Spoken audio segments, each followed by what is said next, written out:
All right, welcome everyone. My name is Brandy Shunk, and I am part of the communications team and a social media coordinator with Homeschoolers of Maine.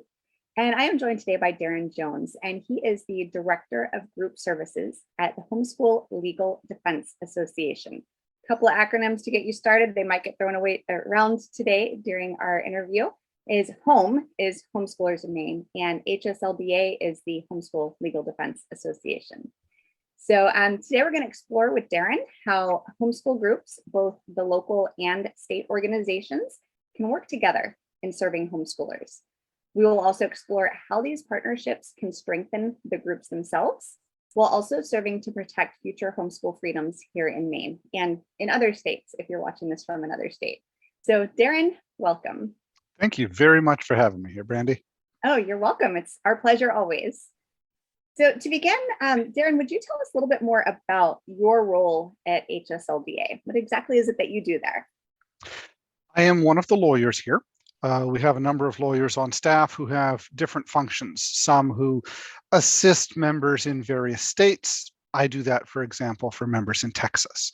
Others who work in litigation, I do some of that, often dealing with the child support benefits or something like that. And then a lot of us have various side projects too. So for example, Mike Donnelly is over our international homeschooling programs, and I help groups. And that might be talking with state organization leaders, talking with co-ops, talking with entrepreneurs who want to start up a business to help homeschoolers. A lot of my job is doing either Zoom or phone calls, talking with people, brainstorming with them, helping them design policies, trying just to look at the group side of things. That's awesome. And what can HSLDA Group Services provide? I know you kind of mentioned a little bit. Is there more that you'd like to expound on there? Sure. All right. So one of the things that can be very handy is just talking with an attorney about some of the things that your group might be facing. For example, I often talk with groups about financial policies, making sure that your money is handled properly, giving some advice on that. Also talking with groups about if you are meeting together in a physical location, you need to have child protection policies. And in some states, for example, Pennsylvania and California, that might include things like background checks that are required by law. In other states, background checks just might be a good idea. I talk with groups about their codes of conduct. What can you expect of kids, of parents, of teachers?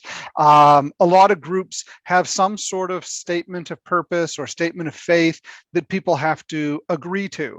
And I am a church nerd. One of my favorite things is talking with group leaders about what does your statement of faith mean? What does it say about you? How can we maybe craft it to include those you want to reach and exclude those who you think would be a better fit in another group? So that's part of what we can do, but there's a lot more. So one of the things that we do is we've put together a lot of information for groups. We've got brochures that you can hand out to your people, whether it's at your kickoff meeting or your graduation or parents' night out or whatever. HSLDA has speakers where either by Zoom or in person, we can talk with groups. We go around to state conferences all over. A lot of groups need insurance policies. If you are a discount group with HSLDA, then you get a discount on your insurance. And you talked at the beginning about terminology. So discount group, I'll be using a few times throughout probably. That's a group that has contacted HSLDA and said, hey, we would like to be listed on your website. We've got about 3,000 groups around the country who are on our website. And these groups have agreed to promote HSLDA. And in exchange, any of their members who want to join HSLDA get money off their annual membership for that. We're also running a program this year in 2022 called HSLDA Group Connections. And if you as a local group or a state organization, some sort of discount group, if you send HSLDA a new member family, we send you $50 for that family. We've got a lot of practical helps, brainstorming. Like I said, I spend a lot of my time just talking with people and saying, well, here's what other people have told me, or why don't you think about this, because this group out in Oklahoma was doing this, or I talked with this group in Michigan who was having this problem that sounds similar to yours. I actually have been able to connect people. I'll say, all right, well, you've talked with me about a problem. I talked with someone else last week. How about if I send that person your contact information, then they can talk with you about the problem. And then lastly, we also have grants that are available. We give out in the tens of thousands of dollars every Oh, year wow. to homeschool groups. Mm. Whether, again, that's your local co-op, maybe a support group for moms.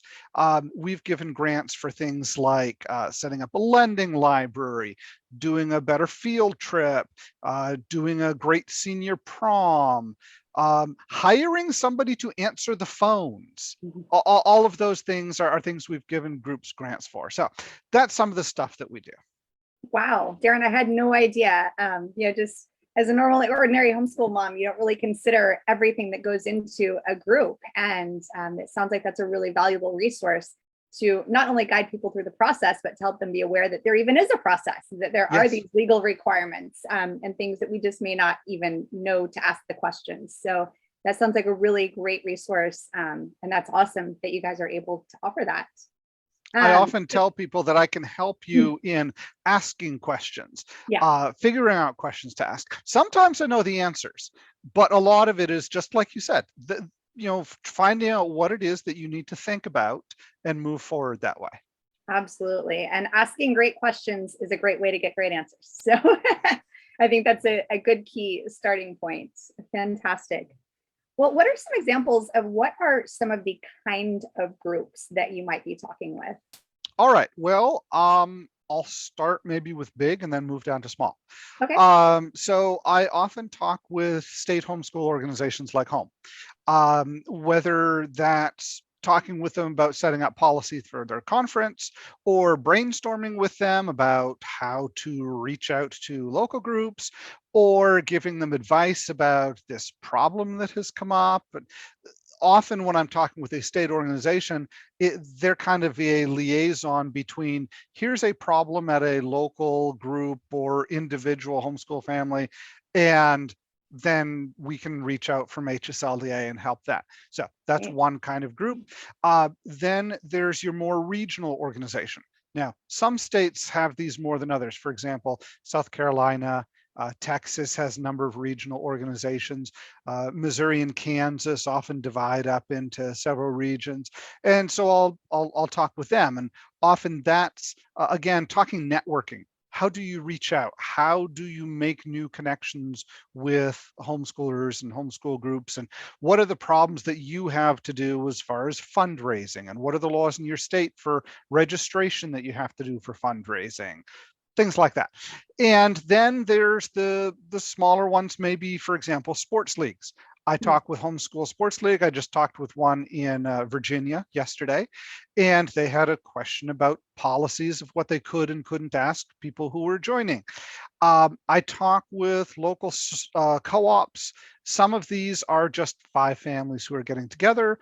Others have upwards of 500 children who are getting together twice a week at a local church to have classes and do field trips. And I mean, the word co-op, that has such a broad range of meaning now. I'm not even sure it's a useful word. I just call them all homeschool groups, honestly.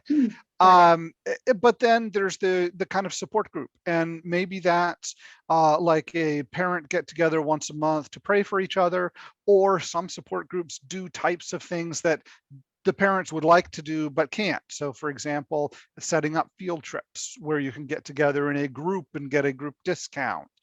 Um, and then let's see, what are some others? Homeschool resource centers. This is one, I think the first one I talked to was about 5 years ago, but it's become much more prevalent in 2021 and 2022 as people are coming out of the COVID restrictions and they don't necessarily want to do public school, and they might not have enough money for private school, but they have to work so they can't homeschool all the time. But what do we do now? And so a lot of my job is talking with groups about, well, what can you offer that market. And one of the types is the Homeschool Resource Center, where basically this person rents or buys a building and then sets up this area over here is a classroom that you can rent out on an hourly basis. This one over here is a computer lab where there are 7 computers set up. This one over here is our science center, and they buy some equipment that can be used. And there's like a membership fee, and you can come in and take a class here or give a class here, or just hang out and homeschool in a group setting. There are resource centers. I've talked with them in Washington, Florida, California, South Carolina, Oklahoma, Texas. There are a number of them that I've talked to. So those are some of the types of groups. I really like talking with creative people, and that's a fun part of my job. Yeah, awesome. I'd never heard of the resource centers. That sounds like a really fascinating thing. And again, great resource for people to have and to get the creative juices flowing, like you're saying, another reason to connect with people, to think outside the box and to have new ideas and to look in new directions that maybe on our own we wouldn't have come up with. So that's brilliant. Awesome. I really like the idea of those centers. For one thing, one of the co-ops that my family was involved in just before COVID was a group similar to that, where there were kind of different stations around the center where we were meeting. I would teach a class on history here, and then there was a gym. And if my son, that was what he did for co-op. He went and played in the gym the entire 3 hours. Great. That's what it was for. Awesome. Well, we've kind of touched on creativity. Is there anything else you'd like to add on maybe what are some creative ways that groups are serving homeschoolers? Okay, so this one's kind of fun because, again, part of the privilege of my job is I get to talk with entrepreneurs at all levels, really, and that's what a lot of them are. So some of them are your kind of basic ones of when I was homeschooled back in 1989 to 91, we were in a co-op and there were parent taught classes. The kind, again, that work better in groups, doing geography competitions, physical education class, putting on a drama production, making all the costumes and things. And I still talk with co-ops that do very much that kind of thing. One co-op that I talked to said their goal was to empower parents and homeschool families to do new creative things. And so they actually had gotten some pretty substantial funding from some of the families in the area who really wanted to support homeschooling. So their basic rule was, if you come to us with an idea of a homeschool class or activity, we will give you funding and support to start that up, kind of get it off the ground. And so that one focused a lot on the arts. Ballet class, other types of dance, art, drawings of various sort, painting classes, a lot of very creative. They had not just one drama troupe, but several drama troupes.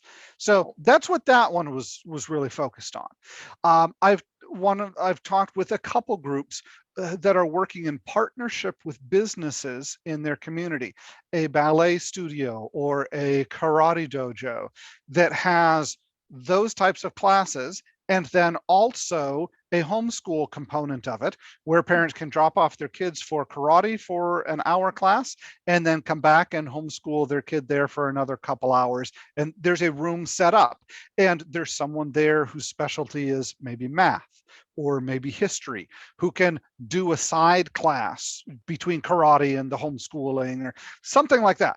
That's interesting to see. The resource centers I mentioned. One of the other interesting things that I've run across in just the last couple of years is getting several families together on a more regular basis. It's not a private school because it only runs maybe 2.5 days a week or so, but it's doing it more as a group setting. And this parent teaches math and science, and then this parent from the other class teaches history and English. And then on Fridays, then Thursdays, they kind of split apart and do their own thing. And often they encourage the families to use those days for field trips or for doing library trips and getting books for the next week.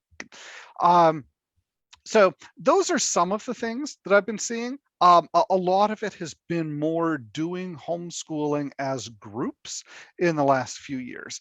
And remember, I'm biased on this. The people who I talk to are the group leaders. So that's what I'm hearing about. But it's fun seeing what they're doing. Yeah, absolutely. Again, so many creative outside the box thinking ideas and that strength in numbers. I may not be that great at science. I may not want to ever dissect anything. And then there's another parent who's passionate about it, has all the equipment, has all the tools, and says, bring it, let's have a dissecting party. That's awesome. Okay, great. Y'all go do that. Don't even tell me about it later. That's fine. Just, yeah. So I love that aspect of bringing people together and really being able to make up for each other's weaknesses and really play on the strengths. And I Yes. think that's teaching our children a lot as well, that you don't have to be fantastic at everything, but be really good at what you are good at. Yes. And be willing to share it with others. And be willing to share it. That is an Yeah. important part. Awesome. Well, what are some things that you have learned from homeschool group leaders along the years as you've been working with them? Okay, well, one of them is what you've said a couple times, which is thinking outside of the box. Mm. Now, I tend to be a rule follower, a compliant. I've worked at HSLDA for 26 years now. So I'm not exactly the bouncing around, coming up with brand new ideas type thing. But one of the fun things about my job is that I get to talk with these creative people. And so I'm able to make notes of what they're doing. And then when someone else is calling, I've been able to say, okay, well, here's this that this other group has done. And part of the fun part of my job that I really enjoy is brainstorming with leaders. They call and say, I have a heart for helping the homeschoolers in my community. How do I do that? And I can talk usually for about 25 minutes about, well, here are some ideas. Do you have enough money to do a resource center? Do you have 3 families who are committed to do a co-op together? Do you have a church building that maybe wants to do a ministry to the homeschoolers in their area where every Monday they can come and get taught really excellent materials and enough stuff to take them through the next couple days at home? Again, thinking new ways of helping parents educate their kids. Now, again, remember, I'm from HSLDA, HS being the homeschool. So I talk with a lot of hybrid programs that, in my opinion, look more like private schools than homeschools, but I'm always pushing the homeschool part. Get the parents involved, keep them there. Sure, there are a whole lot of new parents who think, I can't do this. Here, you homeschool my kid for me. And I like talking with group leaders about, how about we work on mentorship and discipleship? So it's like, yes, I will be delighted to homeschool your kid for you. And you're going to sit there and watch how it's done. And I'm going to bring you under my wing. And within a couple years, that parent is now confident. And yes, I can do this with my kid. So that has been something that I've learned from talking with group leaders is there's all sorts of different ways to help homeschoolers. Look around for what the community around you needs. And by the way, that community may be a physical one, or it might be a virtual one. I talked with a leader, this was 2 weeks ago now. She runs basically an online school with a couple classes. She focuses on English and math. Those are her 2 that she does. And she is from her home with live classes teaching people in 4 different states. All of them have complied with the homeschool law of their state and submitted whatever notice it is that they need. She leaves that up to them, but she provides some of the instruction so that the parents have this structure of like, it's not all on me as a new homeschooler. I've got this help here. I think that's wonderful that she's helping that way. Awesome. Fantastic. So what can you tell me about what you're seeing that local groups have as far as their particular needs? And how do you see that state organizations are able to come in and support and serve and help in meeting those needs? Okay, well, let's see. One of the major things that I spend a lot of time talking with groups about is the legalities of what homeschooling means in their state. Mm. And that's something that the state organizations know up, down, and side to side. So for example, what is the homeschool law? What does it mean to homeschool? I want to help the homeschoolers. How much can I do that without becoming a private school or something else? And then of course, that gets blurry in like Texas and California, where homeschoolers are private schools by definition. Um, so that's one thing that the local groups often, they're the ones who are kind of on the front lines helping these new homeschoolers. But when the new homeschoolers have questions about the law, where do you send them? Well, you can send them up to the state organization. The thing that a lot of the local groups that I've talked to, that I've been seeing, that they want, well, as one leader told me, when I call the state organization, I know they have my back, Mm. because most of them have run groups before. I know you said you are actually serving with Home and also as a local group leader. So that's the case with a ton of state organizations. And so they've kind of been there, done that. And so they can provide that support. And again, it's similar to what I'm able to provide, on a legal perspective. The state organizations can say, oh yeah, the group 2 counties over with you was just facing this problem last year. Let me get you in touch with the leader over there. Networking is such a valuable and important thing that these state organizations can provide. I'm on the email list for a bunch of state organizations, Home being one of them. And one of the things that is great, and I've heard this from a number of local leaders that they like, is the state organizations can look at things on a statewide level and say, here is what's going on here. There's these field trips. There's this museum that's offering discounted rates. There's this service project here where homeschoolers are really needed to come help the community. There's this conference that's coming up in this corner of the state. Everyone, go there to check out curriculum. There's this scholarship that's available to all students in our state. Here's the directions for applying. That's the type of thing that local leaders, by and large, do not have the time to look up, but would be extremely valuable for them to pass on to their members and say, hey guys, did you know 3 counties over this is going on? Or there's this state scholarship that's coming up. Make sure you don't miss this deadline. So that's one thing that state organizations, obviously, they can interact with the homeschoolers as well, but a ton of homeschoolers that I talk to don't belong to their state organizations, which is kind of sad. But anyway, they do, though, often belong to a co-op or a support group or an online Facebook group or some sort of support, or taking classes online. That's where the networking can happen, so that the state can say, hey guys, pass this on to your members. And then the local groups can encourage their people, hey guys, do you remember that bill that came up last year where homeschooling was under attack? Well, guess who fought it? It was the state organization. You guys need to join them. And so it becomes this, working together. So what I'm hearing from local groups is they really like it when the state organizations do things on a statewide level, because they don't have the time and resources for it. And they really like it also when there's, whether one or a couple people at the state level whose job it is to be a liaison with the local and say, hey guys, here are these things that are going on. Is there a way that I can pray for you? Is there some support that you need? Do you have a beginning of the year meeting coming up? We've got brochures about how to comply with the homeschool law or the college opportunities. These colleges in our state are really friendly to homeschoolers. Again, that's the type of thing that they can work together on. Yeah, that sounds amazing. And something that I just want to highlight that you touched on is that the state organizations really are watchdogs in the law. They, most of them have 1 or 2 individuals or a group assigned specifically to read through all of the bills coming up in each session. And, if anyone's been watching, sometimes there are hundreds upon hundreds of bills coming through. So I, as a busy homeschool mom, working, running a business, running my household, volunteering here and there.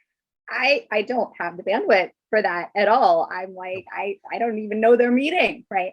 So knowing that our homeschool, our state homeschool organization does have people on the ground being watchful, being mindful, and then bringing that to the attention of, like you said, the local group leaders who can then disseminate that information. And then people are able to take action. Because if you don't know a bill is even being introduced against you and your way of life, then how do you know what steps to take? And, that's another great thing, is that educating people on what are the steps. Okay, there's a bill. I have no idea what that means. We're only in third grade. We haven't gotten to that part of Congress and Senates. And I'm like, I don't even know. I failed history. I slept through it. I don't understand these things. Right. So being able to say, okay, here's the law. And then here's a bill that's coming up that's going to impact that law. Here's how it will impact your freedoms to homeschool. And here's one by one action steps that you as a homeschool parent in your busy life can take that are going to have an impact. And I see that as a huge value. So I appreciate you bringing that to the table as something that state organizations offer, because I know that's something that I've definitely been appreciative of. And I've seen that on other state organizations, that there's usually a page dedicated to, here's some bills coming up and here's our stance on them. And here's some action items that you might want to take. So yeah. I have a personal investment in that because, again, when I was being homeschooled for my last couple of years in New Hampshire, my parents were involved with the state organization. My dad was on the board, and we were trying to get the law changed at that point. And so as a homeschool student, I actually was able to go up and testify in front of the legislature about the benefits of this new bill, which was fun for me. Back then, I was far more interested in politics than I am now. But it was the same thing. At that point, there were several state organizations. They had been working on this, but they were also working to get local groups to know about it. So I can remember it being discussed at our local co-op, a couple of the parents getting together. Hey, did you know about this bill? Yes, we're going up in 3 weeks to the, when they're taking testimony on it. That's the type of thing I think could be valuable because, very few local co-op or support group leaders that I've talked to want to take a whole lot of time explaining to their people, all the political ramifications and stuff. But passing on information from, hey guys, these are the experts. This is important. We need to take action as a community. Okay, now on to our various co-op classes. I mean, I see that as vital to the homeschool movement. Absolutely. And again, what a valuable resource that HSLDA is providing on top of the state homeschool organizations. So can you tell me more about just how the state and the local organizations can complement each other? Okay, so I will talk some about Virginia because that's where I live now. We've got a couple state organizations. I'm a member of both of them. One of them, the Home Education Association of Virginia, HEAV, puts together training every year. They call it Leader Life. And it's designed for local group leaders to come in for Friday evening and through Saturday to get training on things like running a group, leadership, finding volunteers, avoiding financial problems. Some of it is you sit and listen to speakers that HEAV has brought in, or maybe it's roundtable discussions between leaders. They do a really great job at bringing in group leaders. They usually have somewhere 100 or so. I've talked at that one. I've spoken at similar ones in Iowa and Arizona and Oregon and various ones around the country, where the state organization provides a service to group leaders. One that I got to speak with in Connecticut back a couple years ago was really fascinating because they brought in a therapist who specialized in helping homeschool families with speech therapy and physical therapy for special needs students. And because Connecticut is such a small state, she had kind of a statewide practice. None of the leaders had ever heard of her. And every single one of them was sitting there thinking, oh, I know 2 families in my group who would really benefit from this. So in that way, it was, again, a statewide group doing something statewide for the local ones. Now, for the local groups, the way that I see the biggest benefit is encouraging their people. You have got to support our state organization because we don't have time to be the legislative watchdogs.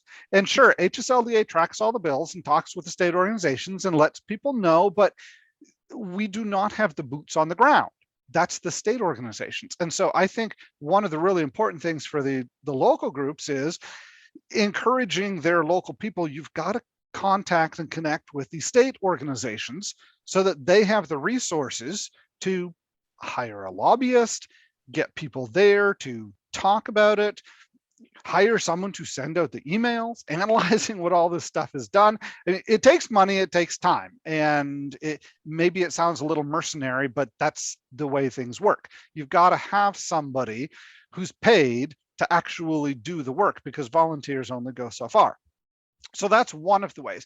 The other thing that I think, and again, remember, my bias is I talk with groups all the time.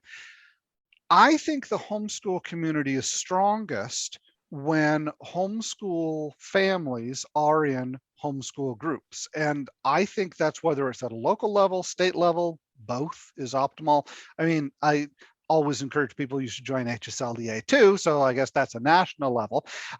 But when one of the important things that I found as a homeschool dad is going to state conferences because, and so I think that's one where, how does the state organization serve the local groups? Well, it's by putting on this conference that the local groups don't have time and resources to do. How do the local ones support the state? Encourage their members, you have got to go to this. And, maybe the local group leaders are the ones doing some of the workshops. I love coming to conferences. I love standing up in front of people and speaking. Maybe you can tell I have no problem with this. But it's fun for me, but I only have certain specialties. I mean, I can talk about how dads are involved in homeschooling because my wife and I have co-taught for 9 years now or so. Or I can talk about the laws or the history of homeschooling or group issues.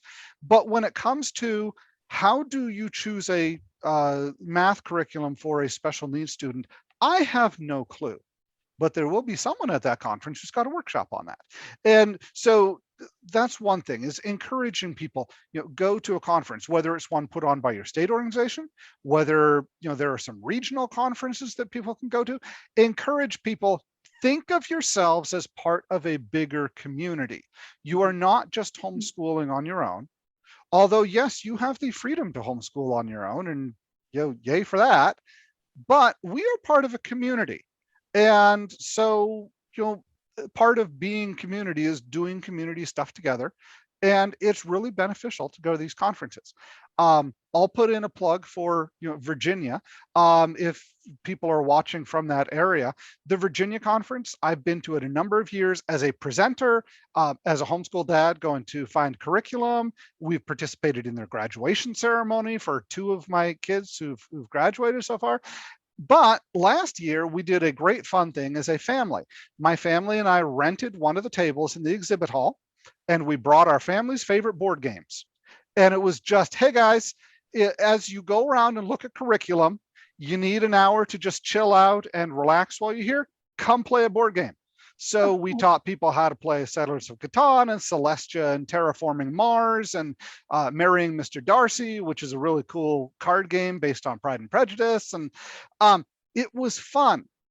We got to meet so many cool homeschoolers, and a lot of them really liked it.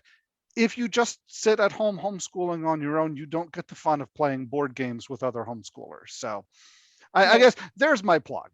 Yeah, community, absolutely. And I, on a personal level, I can still relate to that. We moved to Maine from Texas in 2015 in the summer, and that happened to be when we started homeschooling. We started road schooling with our road trip here to Maine. And our son was 5 at the time. And I had already plugged in 2 homeschoolers in Maine before even moving here, as I was investigating, is homeschooling doable in Maine? What are the laws? Is this something that we really want to do? And so we plugged in right away, and we attended the conference the first time that it was offered once we were in Maine. And it was life changing. And it absolutely has been the lifeblood. I think that had I not been there, I'm not sure we would have survived homeschooling. And I might have had to be locked up from a mental breakdown. I don't know. But just the little tiny nuggets, the one liners that have become ingrained in my brain as, oh, I don't have to stick with a curriculum that's not working. I can throw it away.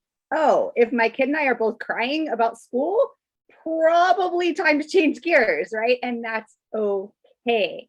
The unschooling my brain, I was a public school kid. So letting go of it has to look this way and this regimented, and I'm a type A personality and give me my checkbox and it's all got to be perfect in a list and it's done. And I learned, oh, public schools only complete about 80% of any curriculum. So no, you don't have to check it all off. And oh, there's this thing called unschooling. And no, you don't have to sit up books for 7 hours a day in order to accomplish school. So little things like this that I wouldn't, like we had said earlier, I wouldn't have even known what questions to be asking or what worlds to be exploring had I not come and seen the variety of other parents, other homeschool approaches, what people are doing, just getting my horizons broadened, that creative, that outside the box. My box is very known to me. Outside of that, I don't even know what's there.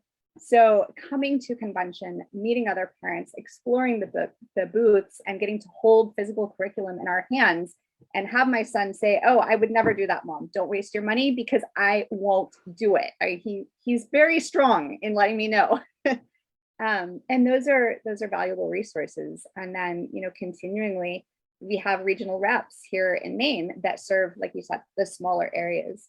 And Yes. being able to connect and just have a lifeline, have someone that you can call up on the phone and say, "Man, I feel like the worst homeschool mom ever. I'm pretty sure I'm getting everything wrong." And to have someone on the other end of the phone helping you to see how awesome your kid is, how great you are as a parent, how it actually is working, even when it may not look like, can just be really phenomenal. So yeah, without that, it boggles my mind how people don't connect in, and with the state homeschool organization or local ones, because yes, you can do it alone, but why would you? There's Right. so much more available in coming together. So I really appreciate you bringing that in.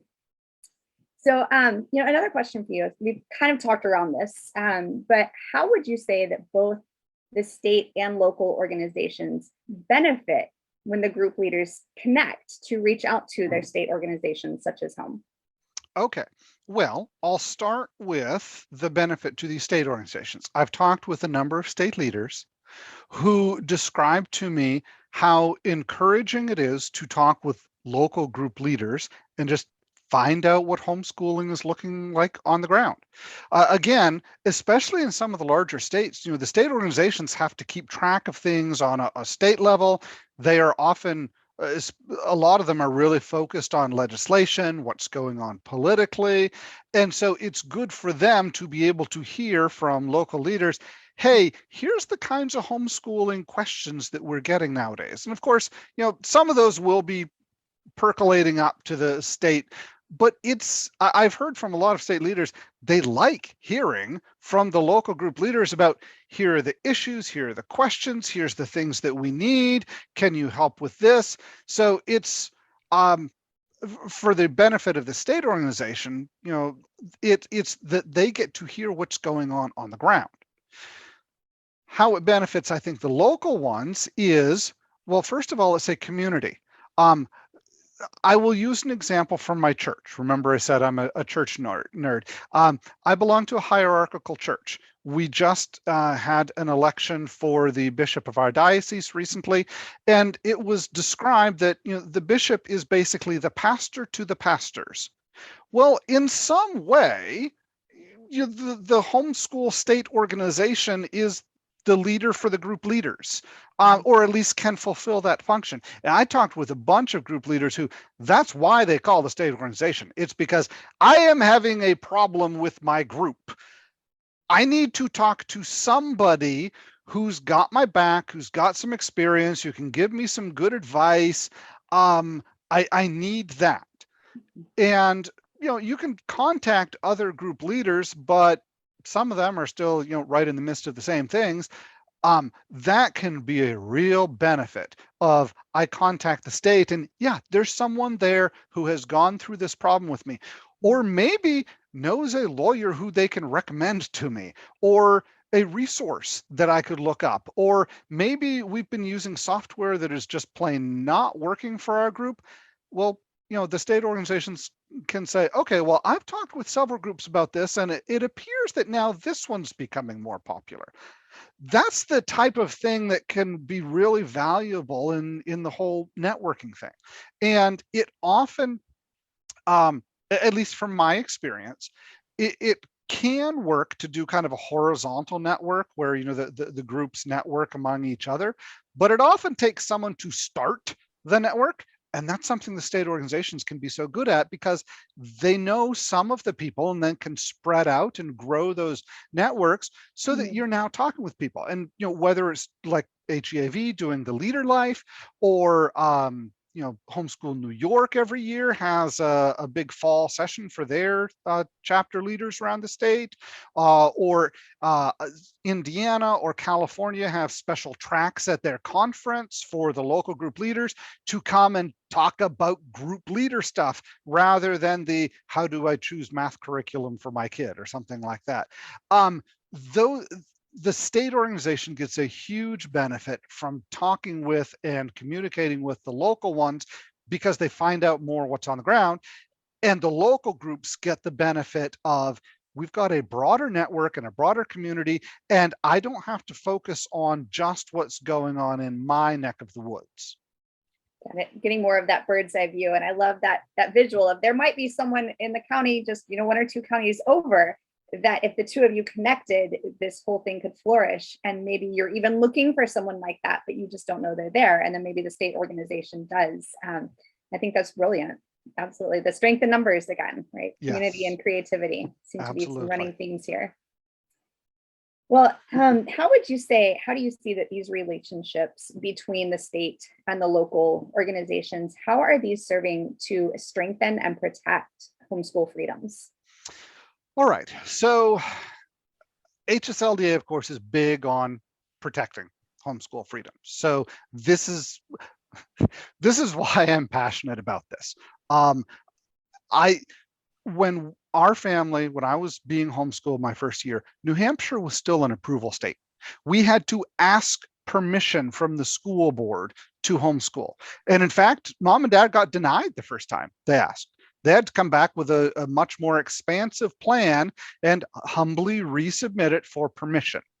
I don't want to go back to those days. I like the freedom that we have nowadays, even if it is Virginia, which is a more moderate state where, yes, we do have to do a notice of intent, but I don't have to ask permission.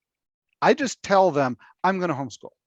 So with that behind me, how does this help? Well, first of all, if the state organization is strong enough that it can monitor the legislation and actually has the resources and the money and the time to go do that, that is step one, because that's kind of like the tripwire of legislation is coming up. Now we can sound a warning. But most state organizations that I've talked to have a limited connection with the homeschoolers in their state, because only a certain percentage of them are going to join HSLDA. And so they'll find out about it. And only a certain percentage of them are going to join these state organizations. So they'll find out about it. But most homeschoolers that I've talked to are in some sort of homeschool community. And so if the state and the communities can work together, then a whole bunch of homeschoolers find out about this thing that is happening. And that's when we can act together to protect homeschool freedom.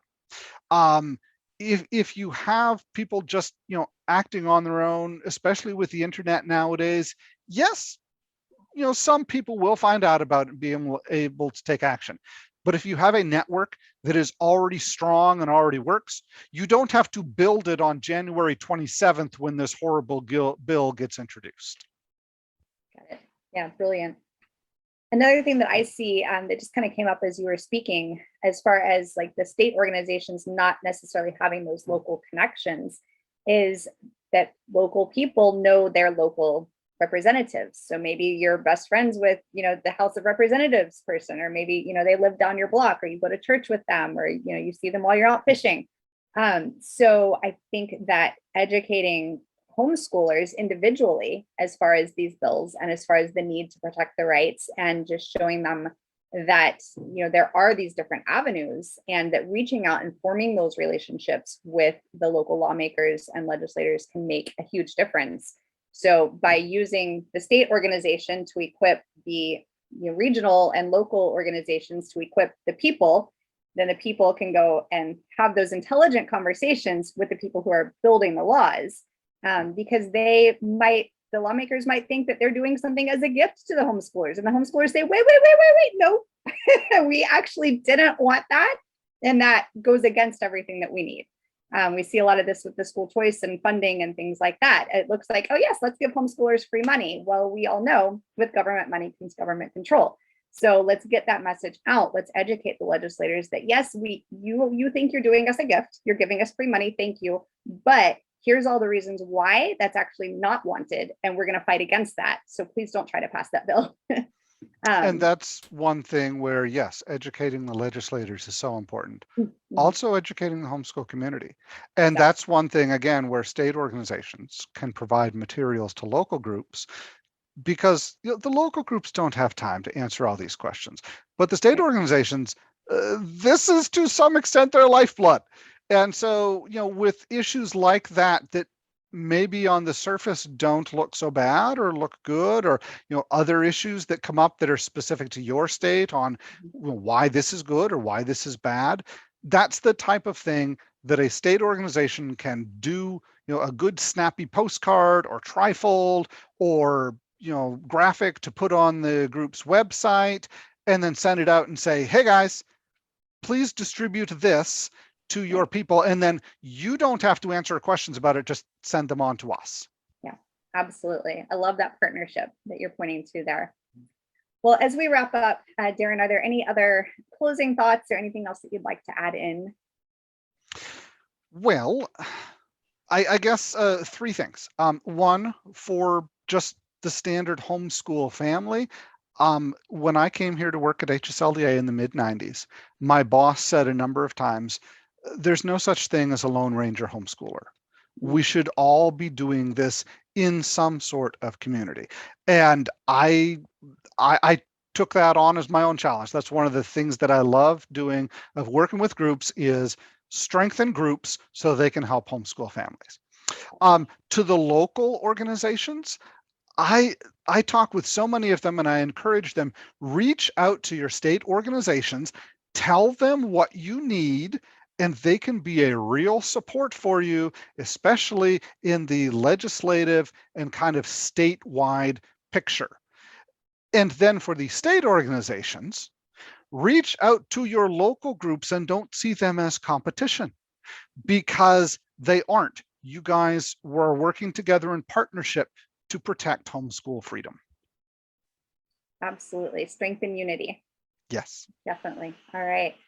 Well, Darren, thank you so much for your time today. We really appreciate the wisdom and the resources that you've brought. I know this has been valuable to me personally as a homeschool group leader, and I hope it's going to have a huge impact for others as well. And just as we close, to everyone watching today, we would sincerely invite you to join your state homeschool organization. And if you are here in Maine, Homeschoolers of Maine welcomes you. We have a website. And just on that very front page, go down to the bottom, scroll down, stick in your email address, and you'll be on our email newsletter list. We're not going to spam you, but we are going to help keep you educated. As Darren said, what's going on? How can I connect? What's coming up in the legislature that in the legislative sessions that I might need to be taking note of? What are the field trips? What are some educational opportunities, scholarships? We're going to be disseminating that information to you and getting you connected in. Also on the Homeschoolers of Maine website, everything you need to know about connecting with your regional representatives and with a lot of other information. So please do support Homeschoolers of Maine. We need your help. Like Darren said, there are expenses, and the more support that we do have, the more that we are able to offer.